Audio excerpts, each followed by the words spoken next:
Sri Prabhu Maharaj gave to the world the gospel of Sakalamata Siddhanta, which teaches us to see the Almighty in everything and everything in the Almighty. Sri Prabhu's teachings, based on the Upanishadic principles of Ekam Sadvipra Bahudha Vadanti, lay stress on the underlying unity of all faiths and teach us to love and respect our own religion without hating others, and to be able to see through the seeming differences a common set of philosophical, ethical, moral values which no religion of the world can disown. Shri Prabhu says, Ajnana kattala jnanada belake manika tumbyana jagadolage. And in another composition of his, he says, Khuda agar de nazar tumko to har surat khuda ki hai. When we see our God in everyone, how can there be hatred in our hearts? Manik Darshan, where we have all assembled today, is the spiritual center of the Manik Public School, where students clad in crisp white kurta pajamas assemble every evening to pray, meditate, and discover their own inner selves. It is indeed a testimony to the spiritual merit of this place that we have amidst us today Pujya Shri Shri Ravi Shankar Guruji, on the occasion of the inauguration of the renovated meditation center. It is indeed an honor and privilege to have the ambassador of world peace and harmony, Shri Shri Ravi Shankar Guruji, who has taken meditation, philosophy and yoga and spirituality beyond the lens of religion and geography. He is indeed an icon of India's great spiritual ethos across the world. सन 2003 में श्री श्री माणिक नगर पधारे थे एवं ब्रह्मलीन श्री सद्गुरु सिद्धराज माणिक प्रभु महाराज से भेंट की थी। आज पुनश्च श्री श्री का माणिक नगर पधारना उनकी प्रभु महाराज के दिव्य कार्यों के प्रति आदर और प्रेम को दर्शाता है। आज हम सब ऐसे एक अनोखे आध्यात्मिक समागम में एकत्रित हैं जहां ज्ञान की गंगा एवं योग की यमुना का एक दिव्य संगम होने जा रहा है। हम कितने भाग्यशाली हैं कि हमें एक मंच पर दो आध्यात्मिक विभूतियों के दर्शन का लाभ हो रहा है, क्योंकि शास्त्रों में कहा गया है कि साधु नाम दर्शनम पुण्यम तीर्थभूता ही साधवः कालेन फलते तीर्थम सद्यः साधु समागमः। अर्थात संत महात्माओं के दर्शन मात्र से पुण्य की प्राप्ति हो जाती है, क्योंकि वे तीर्थों के समान पवित्र होते हैं। अब मैं परम आदरणीय श्री श्री रविशंकर गुरुजी एवं परम पूज्य श्री सद्गुरु ज्ञानराज माणिक प्रभु महाराज से उनके चरण कमलों में निवेदन करता हूं कि वे प्रभु महाराज के भावचित्र को सुमनांजलि अर्पित कर दीप प्रज्वालन के द्वारा इस माणिक दर्शन नामक मुक्ताकाश ध्यान मंदिर का उद्घाटन संपन्न करें।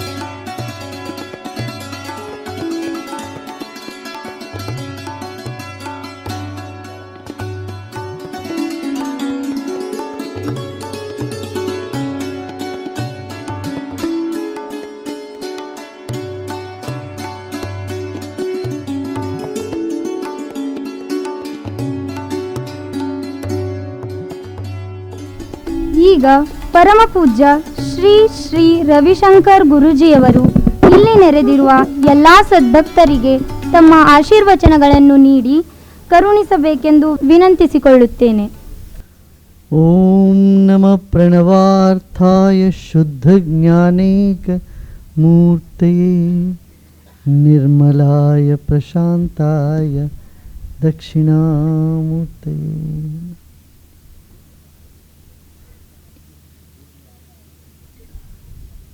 ಇದು 3 ರಾಷ್ಟ್ರದ ಸಂಗಮ ಆದ್ರಿಂದ ಇಲ್ಲಿ 3 ಭಾಷೆಯಲ್ಲೂ ನಡೀತಾ ಇದೆ ಕಾರ್ಯಕ್ರಮ.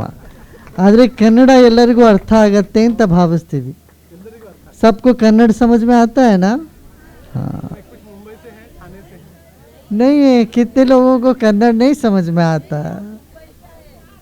अच्छा, महाराष्ट्र से आए, हिंदी सबको समझ में आता है? ನಾವು ಕನ್ನಡದವ್ರಿಗೆಲ್ಲ ಹಿಂದಿ ಅರ್ಥ ಆಗತ್ತಲ್ಲ? ಹಾಂ, ಹಂಗಿದ್ರೆ ಆಯ್ತು.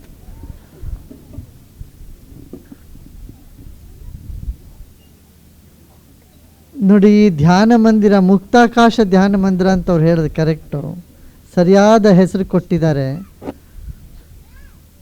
ಯಾಕೆಂದರೆ ಧ್ಯಾನದ ಲಕ್ಷಣವೇ ನಮ್ಮೊಳಗಿರ್ತಕ್ಕಂಥ ಚಿದಾಕಾಶವನ್ನು ಮುಕ್ತಿ ಅದಕ್ಕೆ ಮುಕ್ತಿ ತರಿಸ್ಕೊಡ್ತಕ್ಕಂಥದ್ದು. ಮುಕ್ತಾಕಾಶವಾಗಿ ನಮ್ಮ ಒಳಗಡೆ ಇರ್ತಕ್ಕಂಥ ಚಿದಾಕಾಶ ಆಗಿಬಿಟ್ರೆ ಜೀವನ ಸಂಪೂರ್ಣವಾಯಿತು. ಯಾಕೆ ಚಿತ್ತ ಆಕಾಶದಲ್ಲಿ चित्त आकाश में कितने सारे विचार आते रहते हैं, भावनाएं उठती रहती हैं, तूफानें उठती रहती हैं, वो बंधी हुई होती हमारा चित्त का आकाश. चित्त जब मुक्त हो जाता है तो मुक्त आकाश हो गया वहाँ. तो तुम आकाश स्वरूप हो, यही तो सारा वेदांत का सार है. क्या? खम खम ब्रह्मा, आकाश रूपी तुम हो, और तुम्हारे भीतर जो चेतना है वही घटाकाश, और पटाकाश, जो भीतर जो आकाश है वही बाहर का आकाश है. ये दोनों एक ऐसा अनुभव में जान लेना, यही ध्यान है. हाँ, तो आपने बताया ना, अभी धूप में सब लोग बैठे हो अभी, मगर हवा चल पड़ी आज तो लगता है. इसलिए आप उन्होंने कह ही दिया, कोई ज़्यादा बोलने की बात नहीं. मैं बोलता भी बहुत कम हूँ, कहाँ बोलता हूँ, बहुत थोड़ा सा बोलता हूँ, 5-7 मिनट. मगर आप सब यहाँ बड़े भाग्यवान हैं, इस क्षेत्र में जो रहने वाले और इस विद्यार्थी जो इस आश्रम के देखरेख में पढ़ने वाले हैं, ये भी आप बहुत भाग्यशाली हैं.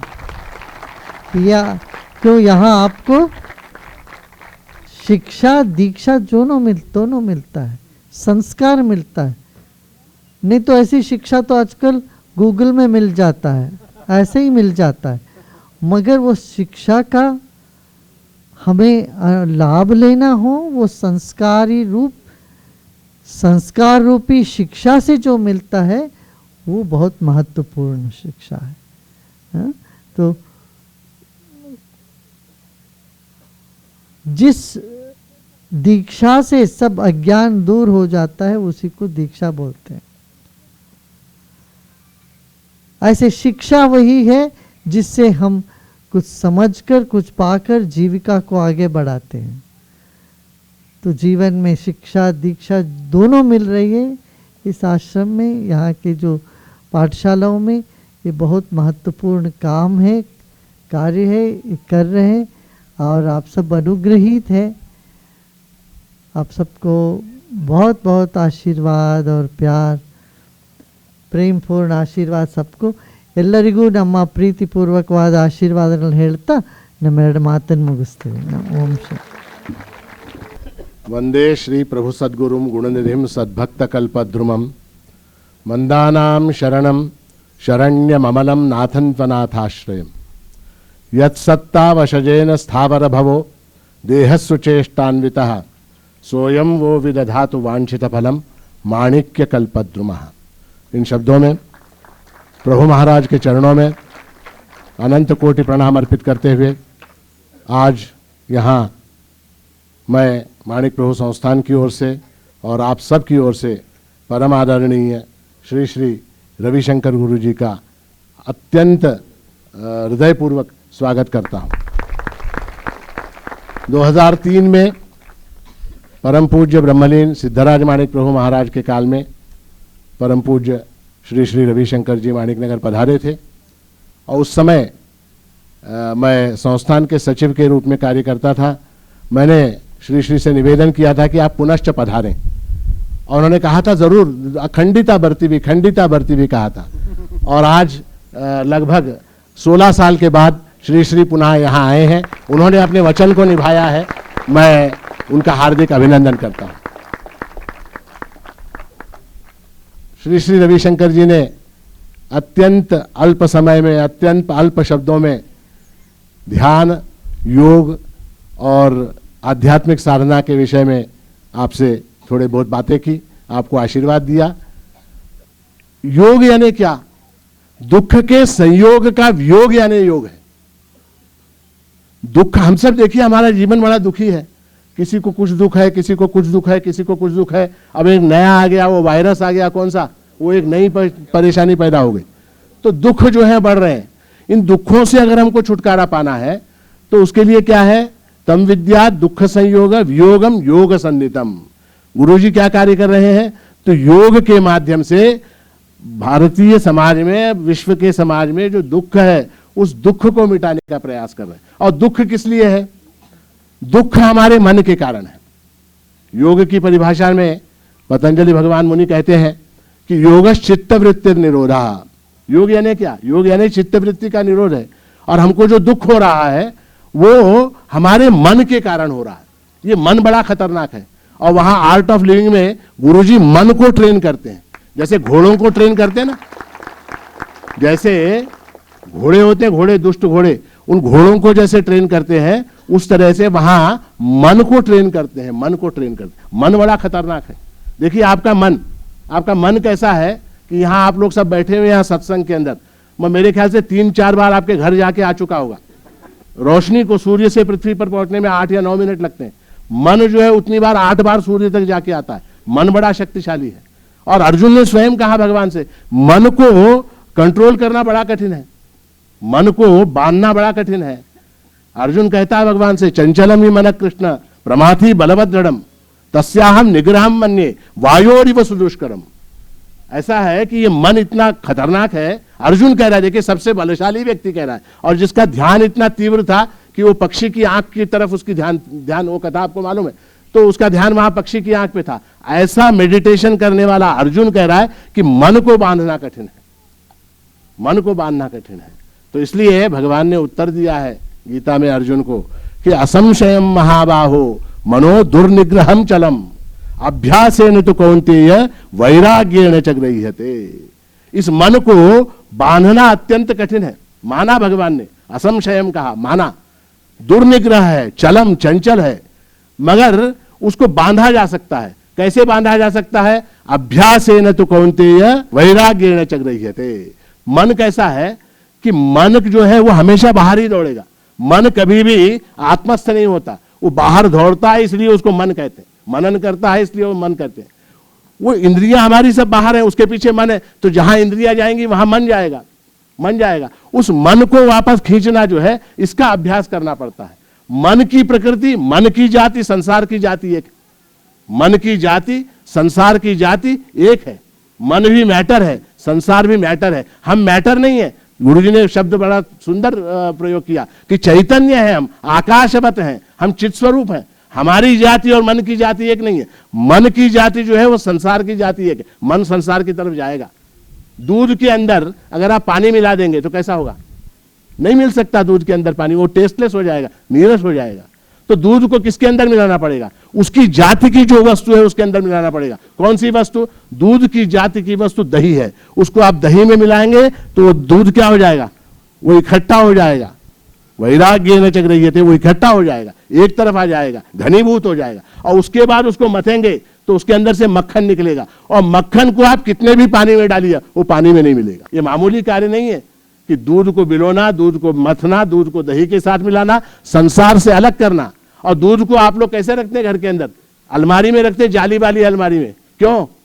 बिल्लियां न खा ले, बिल्लियां न पी ले। और बिल्लियां कौन सी हैं? काम, क्रोध, लोभ, मोह, मत्सर। 6 बिल्लियां हैं आपके घर में, 6 बिल्लियां हैं। वो 6 बिल्लियां के दूध को पीना चाहती हैं, उसको अलमारी में बंद रखना पड़ता है, अलमारी में बंद रख के उसको दही में मिला के उसको मथना पड़ता है, मथने का नाम साधना है।